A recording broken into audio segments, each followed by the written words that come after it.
Ayan po mga kadudoy, magandang hapon. Ngayon ay last day ko na dito sa Manila. Abangan na lang nyo yung iba kong mga pag-ikot-ikot kasi punta kami Enchanted Kingdom sa Laguna. Yung pinuntahan sana ako dun pero medyo kinapos ng oras ay wala rin ngayon nahanap ko. Ano na lang ako. Unahin muna natin ito sa mga kadudoy. Takpan natin to kasi binili ito ni Jing kay sa akin tong salabat na to. Bumili tayo ng cellphone natin mga kadodo, yung cellphone ni Ibana, isa siya yung Infinix. Ginarge ko lang, dinalahan ko ng tabo. Pero iwan na siguro natin itong box kasi hindi naman natin na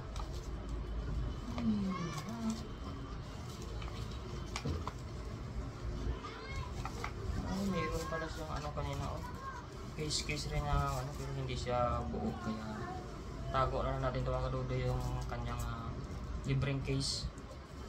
Medyo against the light yung konti mga kadudoy kasi may kondo na. Kaya yan.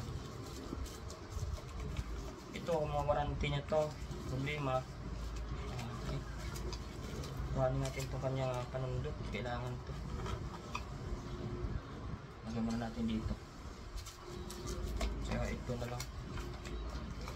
Ito yung manual niya. Ang warranty card niya, wala naman natin mga kadudoy kasi hindi naman tayo dito makakabalik. Ingatan na lang natin. Kaya ako bumili ng cellphone kasi yung cellphone ko nga mga kadudoy ayaw naman dyan mag-touch. Alam naman ninyo, nakadalawang survive na yun sa to. Nalubog na yun sa dagat, tapos nalubog na naman yun sa ilog. Kaya nakadalawang survive na yun, kaya medyo nagluluko na talaga siya minsan. Kung antay pa kasi ako na nasa probinsya, baka pag ando na, lalo nang hindi ko man siya dun ako makabili kasi mas mahal doon. Kaya sinamantala ko na naandi dito kahit paano basta palitan na lang din natin. Ito naman F1 niya to para hindi siya mabasa ang tubig siguro. Freebie niya lang man to. Saka yung lagay na lang natin dito yan para isahang ano sa bag natin. Lagay natin sa bag natin. Yung mga box na kasi malaki, huwag na natin anuhin yan. So ito yung headset niya, team. Ito, iwan na natin ito. Kasi hindi na natin ito masyadong sa kargamento natin. Masyadong marami. Ano mo, labas ko lang itong headset, gagamitin ko ito. Wala akong headset. Para pag nasa biyahe ako, iPhone.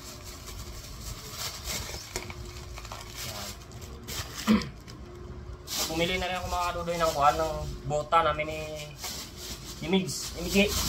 Ayan, napil ko. Ayan, dalawa po yan mga kadudoy. Ayan. Bumili kami ng bota kasi tagtanim na ng palay. Sakto yan, tag-ulan na yun doon. Pag natanim na namin yung mais, bababa na kami sa baba. Doon na naman kami sa kuhan namin sa palayan. So ito yun, dalawa kami. Sana wala naman itong mga sira.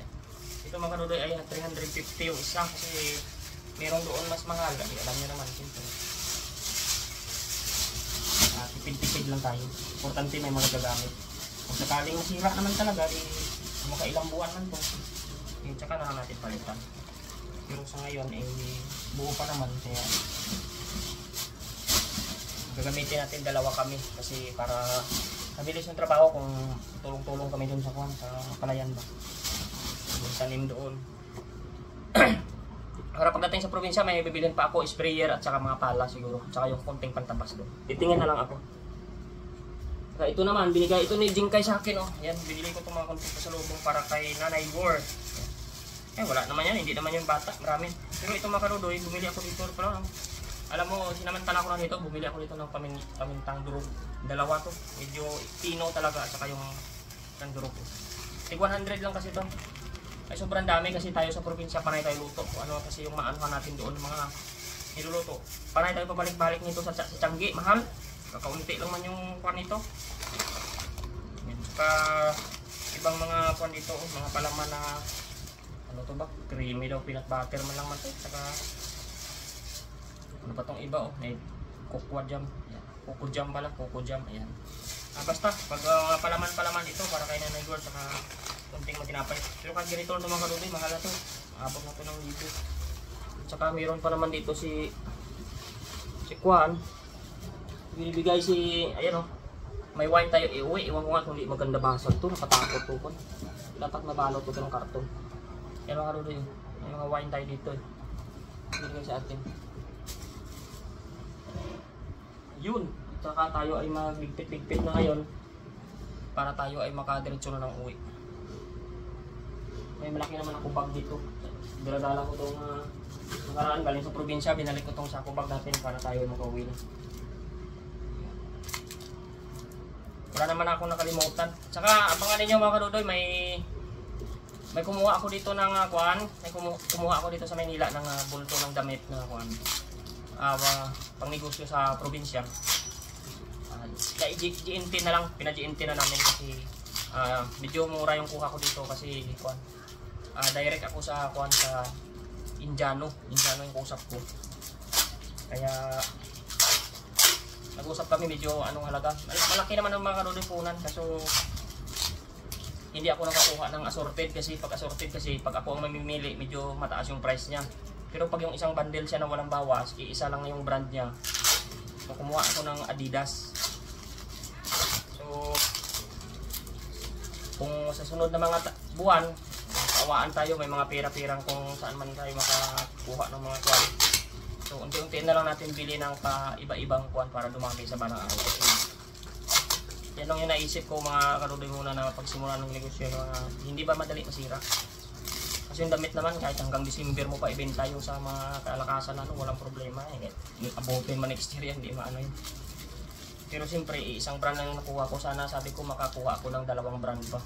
Halimbawa sa sunod naman na ikuha naman yung mga Nike naman siya o ano lang dyan, yung mga ibang brand ba. Mga Pubo o Lacoste, mga ganun-ganun.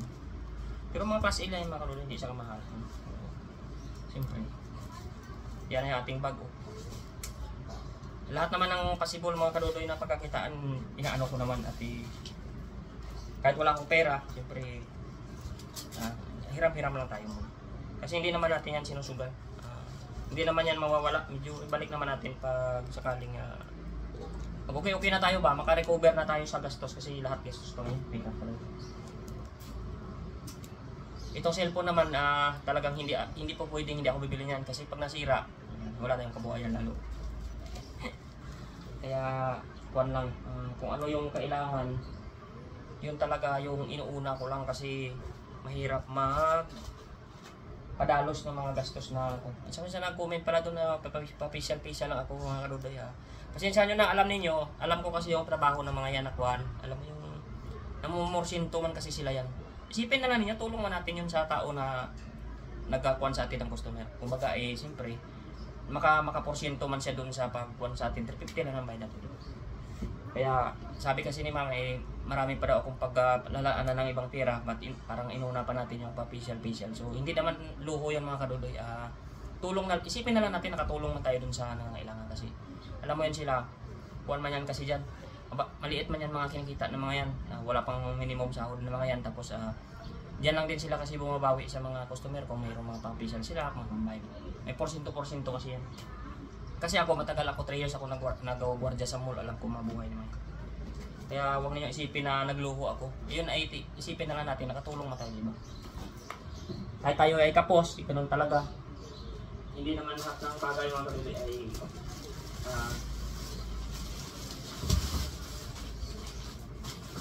sabi ko nga sa inyo, basta ako pagdating sa kuwan, hindi talaga ako yan naluho ng sobra. Pag ako may pinaglalaanan talaga yan, ang gastos, talagang papakinapangan talaga yan, hindi naman. So ayun po, sana ay naintindihan niyo na yung ating pang-facial ko na ay hindi po yun isang luho, kasi isipin na lang natin na nagtulong na tayo sa iba. Kaysa magbigay tayo mo minsan sa iba dyan mga nanghihingi lang. So mas maigi na yun, hindi man nila hinihingi. Naghirapan mo na bago na tayo nagbayad. Diba? So okay na yun. Para sa akin okay na yun mga kadudoy. So wag natin isipin na may naisip ako. Dito ko na lang kayo ilagay yung alak sa gitna. Hindi kayo mabasag yan. Kasi malambot to Kasi silyado naman ito. Dito ko kaya ilagay yan. Para hindi yun o. Para hindi masyadong madadaganan ba. Sana huwag mapasag. Para malambot siya. Yun. Kuhanan natin ang technique mga kaluli. Para hindi mapasag yung ano. Nilagay natin sa gitna ng kutsyon. Siyempre, susunod na natin yung bota. Pagbabaw na natin yung iba ng mga. Unahin natin yung malalaki kasi malaki ang mga bota na to.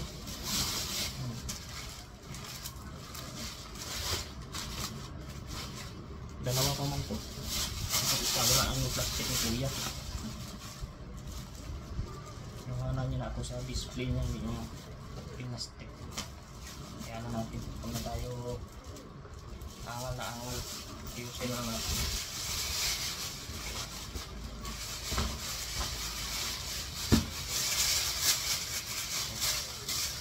Lagay na natin itong plastic dito kasi baka kailangan na natin. Hindi ito pala, marami pala ako sa plastic ko. Yung mga kaduloy, sunod na natin yung mga konting ano ni Jingkay dito. May mga pauwi siya kasi mga konting damit niya. Hindi niya na ginagamit. Kasi uuwi sila kasi doon naman talaga yung bahay nila sa probinsya, sa amin. May bahay sila dito. Dito trabaho lang yun sila. Pagdating ng panahon, kaito na konti. Sakto na siguro, uwi na sila, dito na sila. Kaya inuuna na nila yung ano kasi ngayon malaki pa yung gastos sila sa bahay nila. Kaya hindi pa nila pwedeng iwanan sa trabaho. Wala pang pagkuhanan ng mga panggastos ba. Tsaka yung pinapauwi niya na yung mga kanya pang beauty product niya na po. May mga gluta white soap pa sila yan pinapauwi niya na yan kasi uwi naman kasi sila sa December yan. Yan naman may kwan tayo sa December, may party sana all party. Lagay na lang natin dito siguro ang ating mga ibang kailangan. Wala na naman ito. Saka ito naman damit, bigay ito na nakita na nasawan chewing ko. Bigay na ito kayo kapatid ko isa rin. Yung nagay na natin para ready na tayo mamaya kasi bukas mag-grab na lang ako para wala na ito naman magaan lang ito. Kung wala kang box sana, kasi ano siguro itong mga sapatos na to. Tanggalin ko na lang sa box to mga kalubi. Kasi sayang ang alagayan eh. Masyadong kwan ba? Maganda itong tuwalya na to. Kumot to. Kasi may isiksik ko na dito. Dapat napagkasya ko to dito mga kalubi sa isang ko lang. Para isang buhatan ko lang kasi bubuhatin ko to mamaya. Ito naman nakita naman ito. Hindi na ito. Isahan lang ito, wala namang basag dito. Ito lang pala. Palaman lang man yun. Hindi na basag dito.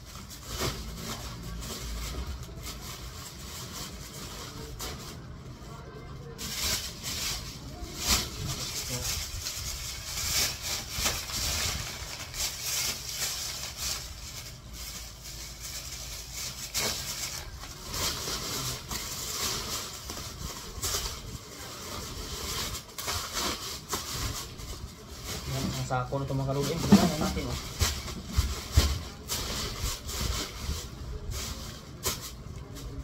Tapos siksik na natin itong kuwan, itong sapatos. Gaya na natin ito, tanggalan ko na lang sa sapatos kasi ito nakabak. Hirap. Louis Vuitton pa to. Ano itong isa? Tuwin ko man i-box pero hindi, malaki makain ito sa kuwan, sayang. Wala itong paglagyan kaya iwan na natin itong box. Wala silang choose kahit walang box magpasalamat pa rin sila sa magbigay nito.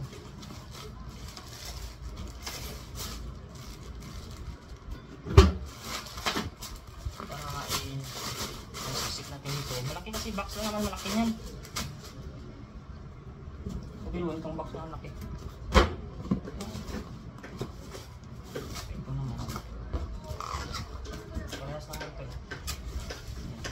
natin yung box. Diba?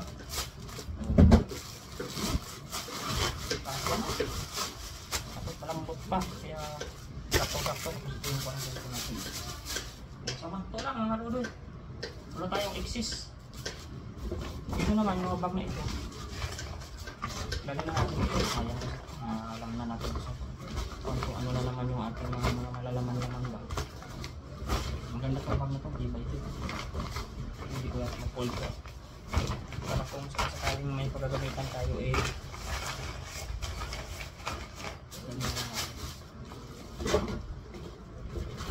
Paper bag. Wala. Ang dami ng paper bag. Ay mga kaluloy, okay na yung ating daladala. Game na ito. Ayan po ninyo. Ayan, isang basket na ito malaki. Ayan. Okay na tayo niyan. Tsaka antay na lang tayo ng ihatid natin yung mamaya sa tindahan. Kasi andun yung mga school supply para pagkuha ng taxi bukas. Isahan na. Kung nakalimutan ko, wala kang dalang tali ang kaluloy. Dapat tinali ko ito. Sa tindahan na lang mamaya. Talian ko na lang hindi. Baka kasi mabuwal yung kwan niya. Safer ba? Dapat may suportang kontos dito. Kaya mga kaluloy, maraming salamat sa inyo at abangan nyo ng ating pag-uwi at yung mga buhay, magsasaka at pag-uwi ito sa ating. Tapos na, ang malagay ang araw sa gala natin. Thank you so much po sa lahat ng nakabang-abang natin mga video. Kahit naka-content views natin, huwag nyo alalahanin. Basta tuloy lang tayo sa ating mga ginagawa. At siyempre kung ano man yung ating buhay-buhay dito sa Pilipinas na makapag-survive tayo. Thank you so much mga kaluloy, abangan na lang nyo yung pag-uwi natin. Bye-bye.